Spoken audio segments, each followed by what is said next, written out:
हरियाणा के झज्जर में ब्रिगेडियर होशियार स्टेडियम में हुआ दर्दनाक हादसा। हादसे में खिलाड़ी हुआ घायल, अस्पताल में कराया भर्ती।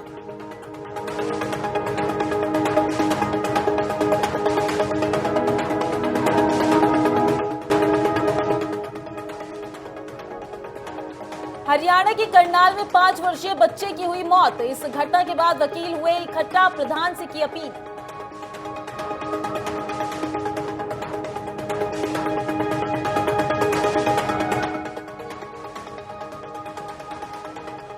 रेवाड़ी में लगातार डीजल पेट्रोल के दामों में हो रही बढ़ोतरी। अब पेट्रोल 105 रुपए के पार पहुंचा, जबकि डीजल 96 रुपए से 54 पैसे प्रति लीटर बिक रहा है। नमस्कार, आप देख रहे हैं संभव टीवी और मैं हूं आपके साथ माधुरी तिवारी। बहादुरगढ़ में बास्केटबॉल खेलते समय लोहे के पोल के नीचे दबने से एक युवा खिलाड़ी गंभीर रूप से घायल हो गया। बास्केटबॉल का लोहे के पोल से गिरने से खिलाड़ी उसके नीचे दब गया। आसपास खेल रहे बच्चों ने खिलाड़ी को पोल के नीचे से निकालकर शहर के एक निजी अस्पताल में भर्ती करवाया। हादसा बहादुरगढ़ के शहीद ब्रिगेडियर होशियार सिंह स्टेडियम में हुआ, जहां दोपहर के समय युवा खिलाड़ी बास्केटबॉल की प्रैक्टिस कर रहे थे। उसी समय बहादुरगढ़ की इंदिरा पार्क कॉलोनी का रहने वाला संगम नाम का 15 वर्षीय खिलाड़ी भी प्रैक्टिस कर रहा था। खेलते समय अचानक बास्केटबॉल का पोल उस पर आ गिरा, जिससे वह गंभीर रूप से घायल हो गया। घायल को शहर के एक निजी अस्पताल में भर्ती करवाया गया, जहां उसकी हालत अभी भी गंभीर बनी हुई है। बताया जा रहा है कि बास्केटबॉल का ये पोल जंग खाकर पूरी तरह से गल चुका था, जिसकी वजह से ये गिर गया। एक तरफ सरकार खिलाड़ियों को पूरी खेल की सुविधाएं देने के दावे करती ही नहीं थकती, वहीं ये हादसा दर्शा रहा है कि खिलाड़ियों के खेल को मेंटेन करने पर अधिकारी कितना ध्यान दे रहे हैं। बच्चे का क्या हुआ? जी संगम, क्या मामला था? ये ग्राउंड पे जाता है, ये रेस वगैरह मारता है, गेम ले रहा है, तो वहीं पे ये जो वॉली वगैरह खेल रहे थे, तो वहाँ पे वो पोल गिर गया। वहाँ पे बिल्कुल गड़ा पड़ा था वो नीचे से, तो काफ़ी चोट है। छाती पे भी टाके आए हैं, फेस पे भी, और सीटी स्कैन वगैरह, हालत बहुत ज़्यादा खराब है।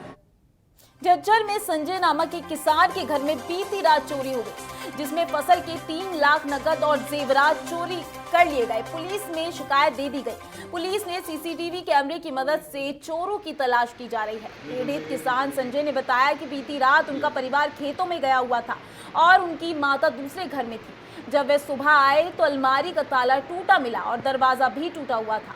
उन्होंने अंदर जाकर खंगाला तो अलमारी में फसल बिक्री का रखा लगभग 3 लाख नकद, 15 तोले सोने और 1.5 किलो चांदी समेत अन्य सामान गायब मिला। उन्होंने तुरंत पुलिस को इसकी सूचना दी। पुलिस ने मौके पर पहुंचकर मामले को संभाला और सीसीटीवी फुटेज को खंगाला। सीसीटीवी फुटेज में एक चोर की हल्की पहचान हो पाई, जबकि कुल 3 व्यक्ति एक स्कूटी पर सवार होकर चोरी की वारदात को अंजाम देने पहुंचे थे। पुलिस ने मामला दर्ज कर जांच शुरू कर दी है। हाँ, वो पता चला सुबह के भी रात को दरवाज़ा बंद था। जो दरवाज़ा बंद कर देख कर उन्होंने ताला तोड़कर अंदर घुसे। उसमें सीसीटीवी फुटेज में एक व्यक्ति की शनाख्त हुई है, जिसको शीघ्र ही गिरफ्तार करके इसको बरामद किया जाएगा। ये जी मैं तो था खेत में, माँ थी मेरी दूसरे घर पे। ये करीब 2 बजे की बात है, रात को। तो हमने तो जैसे सवेरे माँ आई है, जब उन्होंने देखा आगे ताला टूटा हुआ है, फिर वो वापस प्लॉट में गई है, वहाँ से फिर आए हैं। कितना नुकसान हुआ? नुकसान करीब ये लगा लो जी 14-15 तोड़े तो सोना ज्वेलरी होगी। 3 लाख रुपए कैश थे। सोने की क्या कीमत होगी? कीमत तो जी क्या बता सकते हम, और 3 लाख रुपए कैश थे। अच्छा, चांदी भी थी कुछ? चांदी थी जी 1.25 किलो के करीब। सिक्के वगैरह थे चांदी की, लक्ष्मी गणेश की मूर्ति थी। तो इतना कैश आपने घर में क्यों रख रखा था? कैश जी ऐसा है कि जमींदारों की उगाही वगैरह देनी थी, इसलिए रखे थे। करनाल के कलामपुरा के 5 वर्षीय बच्चे के मौत के मामले में करनाल बार के वकील इकट्ठा हुए। उन्होंने प्रधान से गुहार लगाई कि जश की मौत के मामले में डिफेंस में कोई भी वकील केस ना लड़े। इस बारे में उन्होंने प्रदेश के वकीलों से भी केस ना लेने की अपील की। साथ ही मामले को जल्द हल करने की बात कही है। मामले को फास्ट ट्रैक कोर्ट में लाना चाहिए। हत्यारों को फांसी की सजा देनी चाहिए। 4 साल के बच्चे जश के लिए यहाँ सारे इकट्ठे हुए हैं। जिन हत्यारों ने उन्हें उसे मारा है उसको फांसी की सजा होनी चाहिए और इस केस को फास्ट ट्रैक कोर्ट में लेके आना चाहिए और विद इन 1 मंथ में ये केस को क्लियर हो जाना चाहिए कि हत्यारे कौन थे और विद इन 1 मंथ में इनको फांसी होनी चाहिए, क्योंकि ये हमारे समाज के लिए एक धब्बा बन के रह गया कि 4 साल के मासूम बच्चे ने अभी तो कुछ देखा ही नहीं था। उस माँ पे, उस परिवार पर क्या बीतरी होगी। बस सीएम सिटी के एडवोकेट्सों ने इकट्ठे होकर के, महिला एडवोकेट्स, प्रधान, एक्स प्रधान, सभी ने इकट्ठा होकर के हम लोगों ने एक धर्म के नाते कहा कि जो हत्यारा है, जिसने 4 साल के जस को मारा है, उसका कोई भी केस नहीं लड़ेगा। इसके तहत हरियाणा के जितने भी वकील साथी अगर हमारी बात सुन रहे हैं तो यहाँ करनाल में आकर के, क्योंकि हम लोग तो लड़ने नहीं देंगे, कोई भी वकील साथी। रेवाड़ी में लगातार डीजल पेट्रोल के दामों में हो रही बढ़ोतरी के बाद अब रेवाड़ी में भी पेट्रोल 105 के पार पहुंच चुका है, जबकि डीजल 96 रुपए से 54 पैसे प्रति लीटर बिक रहा है। पिछले 17 दिनों से लगातार हो रही पेट्रोल डीजल के दामों में बढ़ोतरी से अब तक 10 रुपए से ज्यादा पेट्रोल डीजल के दामों में इजाफा हो चुका है। पेट्रोल डीजल के दामों में हो रही बढ़ोतरी से महंगाई भी चरम पर है, जिसके चलते आम लोगों का जीवन दुश्वार हो चला है।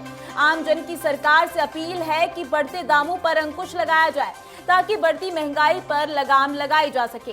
वाहन चालकों का कहना है कि यदि इसी तरह पेट्रोल और डीजल के दामों में इजाफा होता रहा तो वह दिन दूर नहीं जब वाहन चालकों को अपना परिवार पालने के लिए वाहन चलाने की जगह कोई और रोजगार तलाशना पड़ेगा। ये मतलब 10-15 दिन के अंतराल में 10 रुपए बढ़ा है ये, और अभी बोल रहे हैं कि 125 तक जाने की उम्मीद है। तो लगातार इतनी महंगाई बढ़ रही है और रोजगार दे नहीं रही सरकार, तो ये बहुत गलत है। इस पर कहीं ना कहीं कुछ लगाना चाहिए और गवर्नमेंट को मतलब महंगाई पर रोक लगानी चाहिए।